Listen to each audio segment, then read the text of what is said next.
وزیر اعلیٰ بنا دیا، یعنی انعام دیا گیا. جی میں یہ کہوں گا یہ تو آپ جیسے ایوب خان کے بارے میں کہتے ہیں کہ اصل تو کالا باغ تھا، کالا باغ کو کالا باغ کس نے بنایا؟ کس نے بنایا؟ تو بھٹو کو بھٹو کس نے بنایا؟ اچھا ایک دوسرا ایک بہت شرمناک واقعہ یہ ہے کہ انہیں دنوں قذافی اسٹیڈیم میں وہ تقریر کر رہے تھے جی، اور تقریر کے دوران انہوں نے ایک بہت فحش گالی بکی. میں ریڈیو سن رہا تھا، کاٹ دو کاٹ دو کاٹ دو سن رہا تھا.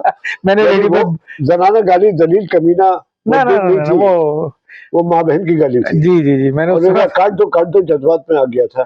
تو بھائی کٹے گی تو نشر مقرر میں نا، یہاں تو جا چکی ہے. اچھا اس کے بعد انہوں نے براہ راست تقریر کرنے چھوڑ دی. ہاں 1977 میں انتخابی جلسوں میں حیدرآباد کے انتخابی جلسے میں انہوں نے تالپور برادران جو باغی ہو گئے تھے ان کو بڑی گالم گفتار کی ان کے متعلق. یہ اور بات ہے کہ 2-4 دنوں بعد ان بھائیوں نے جوابی جلسہ کر کے سود کے ساتھ جواب دے دیا گیا. جی ہاں وہ لوگ بھی علی احمد تالپور کے پشتے ہی لوگ ہیں، وہ رسول بخت تالپور خاندانی نہ بھی ہے تو پشتے ہی لوگ کہہ سکتے ہیں. رسول بخت تالپور تو اتنی اچھی تھی، اردو نہیں بولتا تھا، لیکن علی احمد تالپور کی اردو بھی بڑی زبردست تھی اور خاص کر بد کلامی کے میدان کی بھی تو ایک لغت ہوتی ہے. اور اس کے بعد افتخار تاڑی اور اشارت چودھری کو اغوا کیا. جی دلائی کیمپ پر اور یہ کہتے رہے کہ ہم نے نہیں کیا. نہیں پھر دیکھیں نا اس کے ساتھ کیا کچھ نہیں کیا حبیب جالب کے ساتھ. حبیب جالب کے اس کو گرفتار ہی کیا گیا. ہاں پھر بھی تو قومی ایمنسٹی انٹرنیشنل کے ایک مشن نے پاکستان کا دورہ کیا 1976 میں جی کہ قومی اسمبلی کے ایک رکن ظہور الہی اور اس کے خاندان کے خلاف 130 مقدمات درج ہیں. ہمارے کاکڑ صاحب نے اس کا ریکارڈ بھی توڑ دیا عمران خان کے خلاف. اس رپورٹ کے مطابق 47 مقدمات تو ظہور الہی کے خلاف تھے، جن میں ایک بھینس کی چوری کا مقدمہ بھی شامل تھا. آپ یہ دیکھیں چودھری فیملی کچھ کم نہیں کیا. مطلب وہ جو آپ کا اسکیم تھا پورا فائنانس کمپنیز کا، جس طریقے سے پاس بک خرید کیا، لیکن یہ بھینس کی چوری کے مقدمے. دیکھیں ایک آدمی نے چوری کی ہے تو اس پر چوری کا مقدمہ قائم کرو، وہی نا کہ آبرو ریزی کا تو نہ کرو نا جو اس نے نہیں کیا ہے. جی اور پھر جب اتنا سب کرو گے تو اصل جرم چھپ جائے گا اس کا. اچھا یہ بھی ہوا کہ ظہور الہی کے متعلق ہائی کورٹ نے حکم دیا کہ فلانی تاریخ تک اس کو کہیں نہ لے جائیں اور پیش کریں، اور یقینی بنائیں کہ ہائی کورٹ کی اجازت کے بغیر عدالت کے دائرے اختیار سے باہر منتقل نہ کیا جائے. لیکن اس کی خلاف ورزی کرتے ہوئے کراچی لے جایا گیا اور جہاں کئی مقدمات میں ان کو پیش کیا گیا. صلاح الدین صاحب سابق مدیر جسارت، جی ہاں ان کی مثال بھی ہے. وہ اور ان کا اخبار جسارت ادھر ڈوبے ادھر نکلے اور ادھر ڈوبے ادھر نکلے کی مثال بنا رہا، اور ان کو بہت 7 مرتبہ وہ گرفتار ہوئے اس دور کے اندر. اب آتی ہے کہ حامد میر نے ایک اسی دور میں ولی خان کے خاندان کے ساتھ بہت برا سلوک کیا گیا. خاندان کا کوئی فرد نہیں بچا. خان صاحب، ان کی اہلیہ نسیم ولی، بیٹا اور داماد تک بار بار گرفتار کیے جاتے رہے. جنگ کے 28 جولائی 2011 کے اخبار میں حامد میر کا نام آتا تھا قلم کا مکان. اس میں انہوں نے لکھایا کہ وہی اس فند یار ولی وہ خود بتا چکے ہیں اسے کہ 1975 میں انہیں دہشت گردی کے الزام میں گرفتار کیا گیا تو انہیں الٹا لٹکار کر مارا گیا اور پاؤں کے ناخن نوچ لیے گئے. بہت ساری مثالیں اور بھی ہیں لیکن اتنی تفصیل میں جانے کا کیا فائدہ. پھر شاید بہت بڑی داستان ہے. بہت بڑی داستان ہے. آپ دیکھیں نا اس دور میں جیسے وہ مرد قلندر سے ڈاکٹر نذیر، وہ تو 1972 میں ہی. ہاں میں وہی کہہ رہا ہوں، ان کی شادی دیکھ لیں. پھر جو ہنگامے ہوئے تھے آپ کو یاد ہوگا، مجھے آج تک یاد ہے کہ اسٹوڈنٹ کے جو وہ چلتے تھے تو سڑکوں پہ ان کو بچوں کو بے لباس کر کے ان کی پٹائی کی گئی ساری ہے. سارا مطلب ہراسمنٹ کی انتہا تھی اس دور کے اندر. پھر گیا صاحب اس کے بعد آ گیا 1977 بقول حسرت موہانی کی، وہ آپ کو یاد ہوگا آ گیا. قید میں بھی رمضان کچھ ایسے گھر کے سامان سحر تھا نہ افطاری کا. اچھا صاحب 1977 کے شروع ہوتے ہی جی میرا ذاتی خیال یہ ہے کہ اپنی اعلیٰ سوجھ بوجھ سے محروم ہو گئے تھے. انہیں وہ نظر نہیں آتا تھا جو دیواروں پہ نظر لکھا تھا، بلکہ اپنے آپ کو فاطر العقل سمجھ کر کے. اچھا یہ ایسا بہت موقعوں پر ہوا ہے تاریخ میں اگر ہٹلر روس پر حملہ نہ کرتا تو انگلینڈ ڈوب چکا ہوتا. انگلینڈ اور فرانس. روس کی سردی نے اس کے سپاہیوں کو برف کے اندر دھانس دیا. اس طرح سے اور بھی بہت سارے اقدام ہوتے ہیں. اور تاریخ قریب میں اگر خام خواہ عدم اعتماد کا زیر نہ ہٹایا جاتا تو اتنا بڑا وہ. ہاں. اب اس کی ایک مثال پرویز مشرف کو کیا تکلیف تھی افتخار چودھری سے, جو ان کو ہٹایا انا, اور وہ ان کے اقتدار کے, اور وہ بھی کوئی بڑی چیز نہیں تھے, وہ بھی اسی سسٹم کا حصہ تھے. ہاں. اسی دور میں ایجنسیوں کی اطلاع پر کہ حزب اختلاف متحد نہیں ہو سکے گی, انہوں نے الیکشن کا اعلان کر دیا. حالانکہ ان کو 73 میں 5 سال کا دیا جاتا تھا, تو ان کا ٹینیور 78 اگست تک چل سکتا تھا, اور کچھ ہنگامی حالات کی بنیاد پر 6 مہینے اور لے سکتے تھے. لیکن ایک لفظ اوور کانفیڈنس, غلط وقت میں غلط فیصلے, اوور کانفیڈنس ہو کر کے انہوں نے, جیسے ہمارے بھی لیڈر نے اوور کانفیڈنس ہو کے خام خواہ صوبہ سرحد کی پنجاب کی سمیت فرمائی تھی. ہاں وہ, اور اس طرح سے, اور اس کے بعد ان کو پتہ نہیں کس نے بلا مقابلہ منتخب ہونے کا شوق پیدا ہوا. کوئی تک نہیں تھی. ہاں, جیت جاتے وہ یوں بھی. ارے جان محمد عباسی کو 1,500 ووٹ ملتے تو بھٹو کو 1.5 لاکھ ووٹ ملتے. بلا مقابلہ کی ضرورت نہیں ہوا. کیا اس چکر میں ممتاز بھٹو بھی آ گئے اس لائن میں, اور بھی 4-5 لوگ آ گئے بلا مقابلہ. کوثر نیازی نے 15 یا 19 آدمیوں کی لسٹ دی ہے جو بلا مقابلہ چاروں صوبائی, دیکھیں آپ وہ جو چیف منسٹر سے انہوں نے یہ کیا اس طرح سے کہ تم لوگ کھیلتے رہو باری باری, ہم تو آ چکے ہیں. حفیظ ایک ٹی وی پروگرام تھا جس میں حفیظ پیرزادہ اور پروفیسر غفور دونوں بیٹھے تھے. جی, جب یہ بلا مقابلہ کا معاملہ آیا تو حفیظ پیرزادہ نے بولا یہ مرکز کی کوئی ہدایت نہیں تھی, وہ لاڑکانہ کی لوکل ایڈمنسٹریشن نے کیا. یہ بات سمجھ میں نہیں آتی ہے.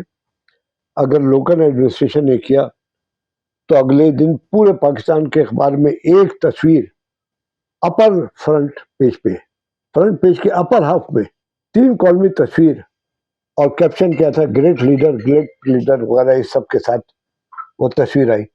تو یہ ہدایت تو ویسے وزارت اطلاعات کی جائے گی نا. ویسے آپ نے حفیظ پیرزادہ صاحب کا نام لیا تو مجھے یاد آیا کہ بھٹو صاحب مرحوم نے جہاں دشمنوں کو نہیں چھوڑا وہاں دوستوں کو بھی نہیں چھوڑا, چاہے جے رہی ہو. حفیظ پیرزادہ اور ان کی بیگم سعدیہ پیرزادہ, اس کے حوالے سے جو ان کی جملے ہیں, سونا منڈا اور تیری بیوی وغیرہ وغیرہ, وہ ان کے اپنے وفادار لوگ تھے. سونا منڈا تو آئے لیکن وہ بیوی وغیرہ میڈیا پہ نہیں آئے. بل ایک ہے کہ میٹنگ میں کچھ جملہ کہا تھا ان کی بیگم کے بارے میں. اچھا, وہ یہ الیکشن انہوں نے اس لیے کر دیا کہ ان کے جو مشیر تھے رفیع رضا, انہیں کہا کہ جلدی الیکشن کر لو ورنہ بعد میں حالات اور خراب ہوتے چلے جائیں گے. جی جی جی جی. اچھا, سوارے جب جیسے الیکشن کا اعلان ہوا تو دفعہ 144 ہنگامی عادت ختم کرنی پڑی.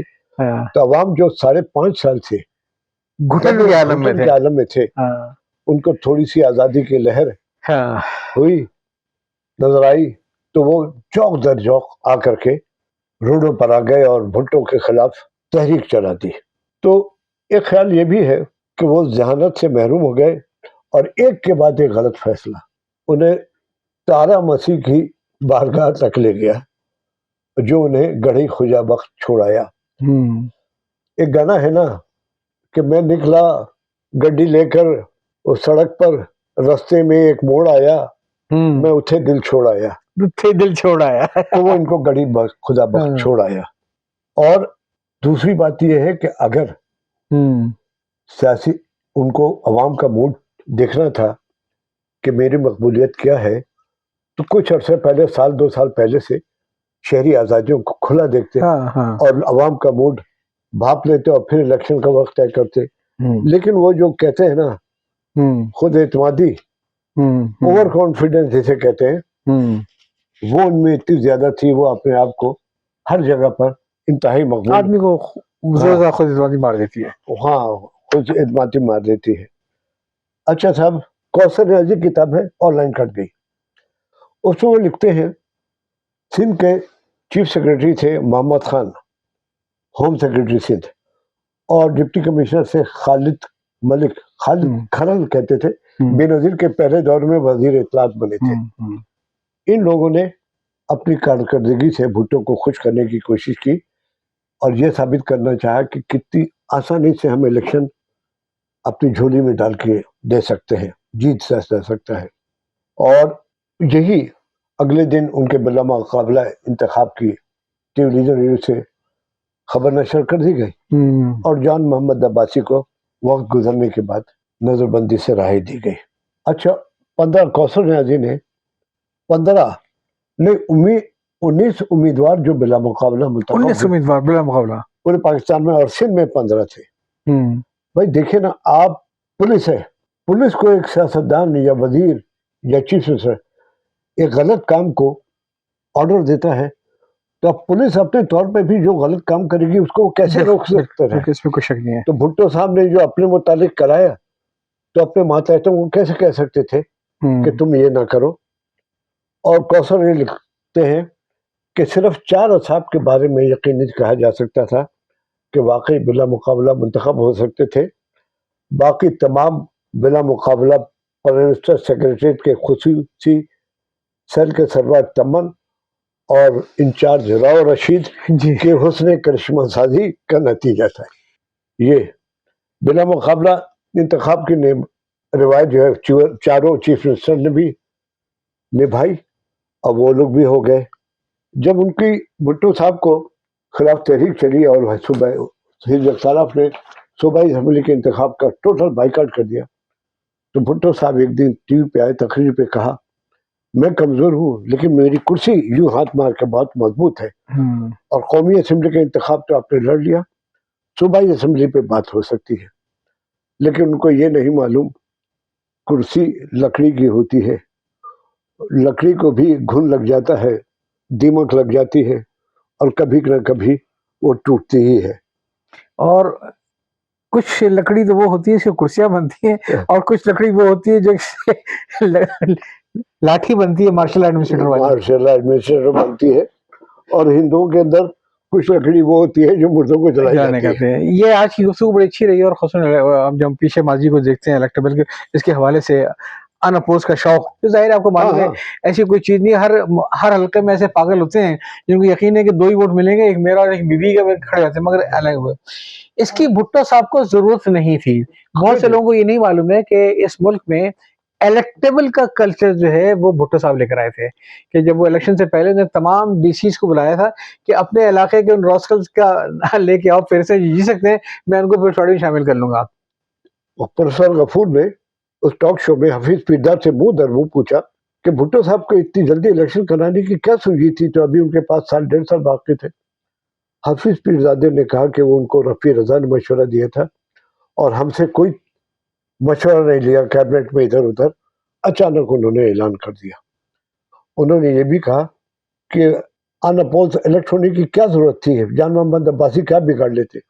تو حفیظ پیرزادہ نے مقامی انتظام پہ ڈالیا جس کو ہم بتا چکے ہیں کہ وہ اخباروں میں یہ ایک بڑی بدقسمتی ہوتی ہے کہ ایک وقت آتا ہے جب خوش آمدیوں کا جمگھٹا ایسا ہوتا ہے ساتھ میں کہ آدمی کی عقل کام کرنا چھوڑ دیتی ہے. بالکل عقل کام کرنا چھوڑ دیتی ہے.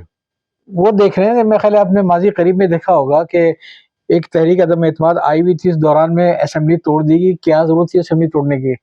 ٹھیک ہے نا، یہ سارا زوال وہاں سے شروع ہوا جس دن وہ اسمبلی توڑنے کا اعلان کیا گیا اور رات 12 بجے. تو یہ تو کوئی طریقہ نہیں تھا. مطلب کہ چلیے آپ پھر انشاءاللہ اگلی قسط پھر ملاقات ہوگی اور اسی طرح آتے رہیے اور ہمیں بتاتے رہیے. یاد چاہتا ہوں. اللہ حافظ.